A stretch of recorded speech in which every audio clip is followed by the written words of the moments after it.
Salut à tous et bienvenue dans ce nouvel épisode de Qualifying Podcast où aujourd'hui on va parler du Grand Prix d'Italie.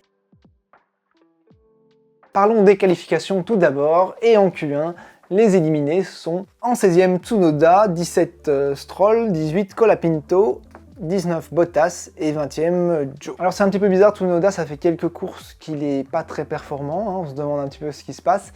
Il est mis dehors en Q3 par Ricciardo pour quelques millièmes. Un résultat qui est quand même pas trop mal pour Colapinto, faut pas oublier que c'est sa première qualif en F1, donc c'est assez raisonnable. Et Stroll c'est un petit peu bizarre par rapport à ce qu'il nous fait d'habitude, donc on ne sait pas très bien ce qui se passe chez Aston Martin, mais c'est pas brillant. Et alors une fois de plus, les deux Sauber qui sont en dernière position, et surtout Guan Yu Zhou qui est très loin du reste, donc franchement, je ne sais pas, j'ai l'impression de dire la même chose chaque semaine, je ne sais pas ce qu'ils font chez Sauber, mais ils n'améliorent pas du tout la voiture. En Q2, les éliminés, c'est en 11e Alonso, 12e Ricciardo, 13 Magnussen, 14 Gasly et 15 Ocon. On peut dire une belle performance de Daniel Ricciardo, qui bat Yuki Tsunoda une nouvelle fois. Malheureusement, je pense que c'est toujours pas suffisant pour assurer son siège chez Red Bull en 2025. Ok, il bat son coéquipier, mais c'est quand même pas des résultats incroyables de se mettre en Q3.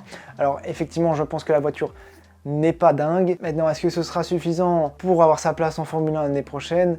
Je commence à avoir des doutes. Il a dit dans une interview que la décision allait tomber en septembre, mais je ne suis pas sûr que Red Bull va prendre le risque de continuer avec lui l'année prochaine. Alonso en 11e position, je ne pense pas qu'il pouvait faire vraiment mieux avec l'Aston Martin. C'est quand même assez décevant par rapport au début de saison et surtout par rapport à l'année passée. On se demande ce qui est arrivé chez Aston Martin pour que les performances baissent à ce niveau-là.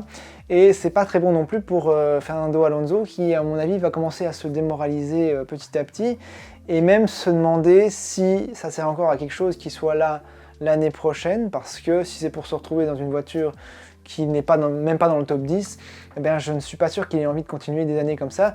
C'est un petit peu ce qui s'est passé avec Sébastien Vettel.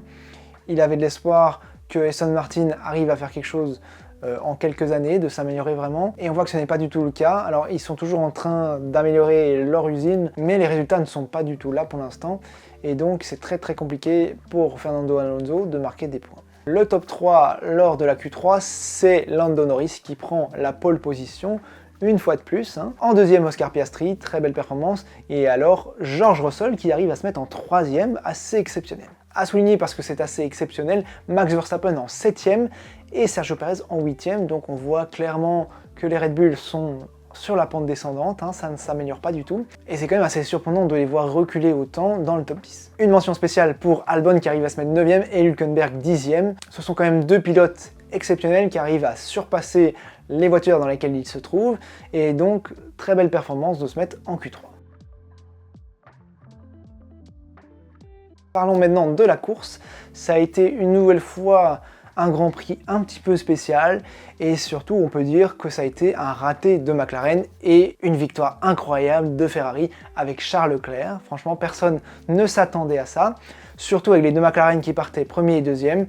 Je pense qu'on peut clairement dire qu'il y a un gros souci de prise de décision chez McLaren, et s'il continue comme ça, eh bien je pense qu'on va arriver à la fin de la saison et Max Verstappen remportera le titre. Tout commence par un mauvais départ une fois de plus de Lando Norris.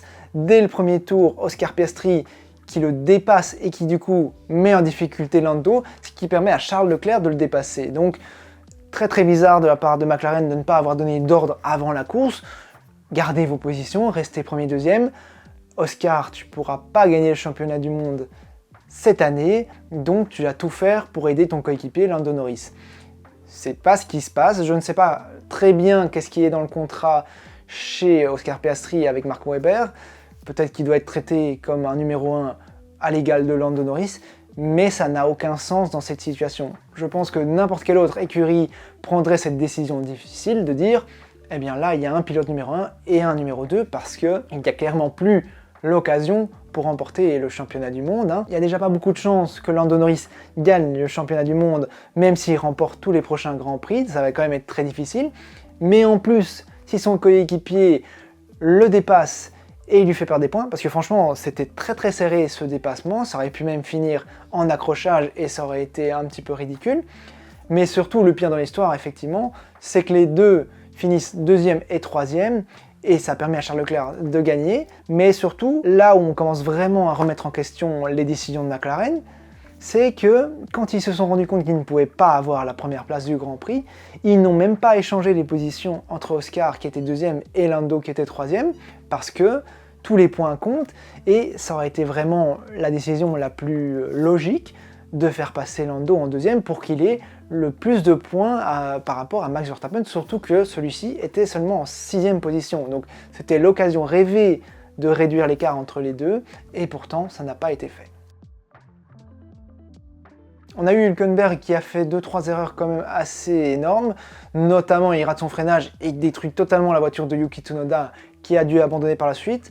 Je trouve ça quand même un petit peu exagéré, hein, quand on fait un accident qui provoque l'arrêt total de la voiture d'un autre concurrent, eh bien je pense qu'on devrait être un peu plus puni. Bon, il a eu 2 points de pénalité, mais le pauvre Yuki n'a pas du tout pu faire son Grand Prix, donc c'était assez bizarre.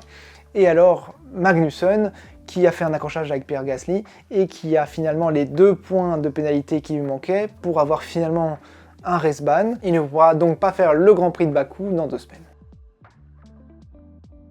A noter aussi George Russell qui, dès le premier tournant de la course, fait un accrochage et abîme son aileron avant. Ça a totalement ruiné sa course parce qu'il était en 3ème position, il a dû tout rattraper. Il finit pas si mal à la fin, il reste dans le top 10, mais c'est quand même un petit peu dommage d'avoir gâché tout son travail des qualifs dès le tour numéro 1. Donc ça reste encore un élément que George Russell doit un petit peu améliorer, c'est de peut-être tempérer et de profiter d'une opportunité un peu plus tard et de ne pas vouloir y aller à fond dès le début.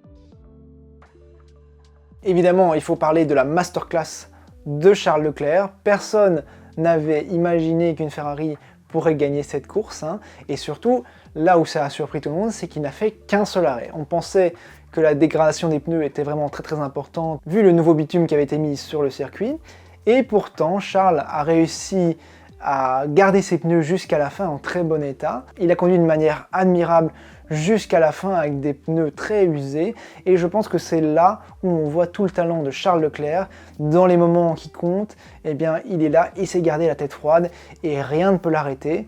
Il a gagné Monaco et Monza sur la même saison. Je pense que là 2024 c'est fait pour lui, même s'il finit dernier de toutes les prochaines courses, je pense qu'il s'en voudra pas.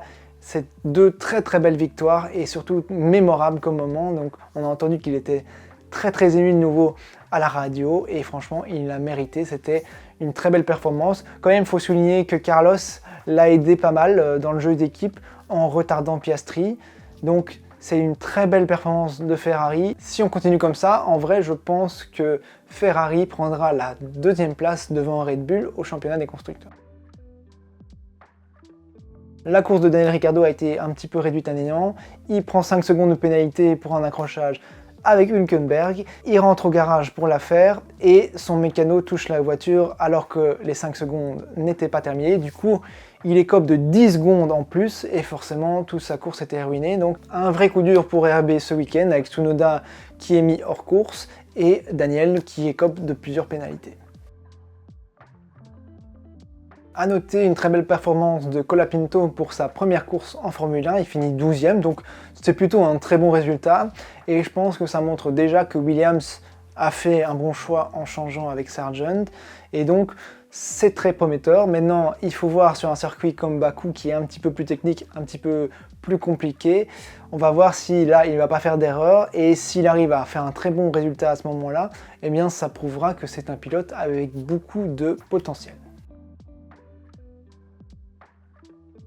La note pour ce Grand Prix, moi je vais dire 6 sur 10. La victoire de Charles est incroyable, McLaren fait n'importe quoi, c'est très décevant. Il y a eu des accrochages, des dépassements, du drame, donc c'était quand même plutôt agréable à regarder. Malgré tout ça, ça reste une course où il n'y a pas vraiment eu de choses incroyables, donc un petit peu meilleur que la moyenne, mais sans plus.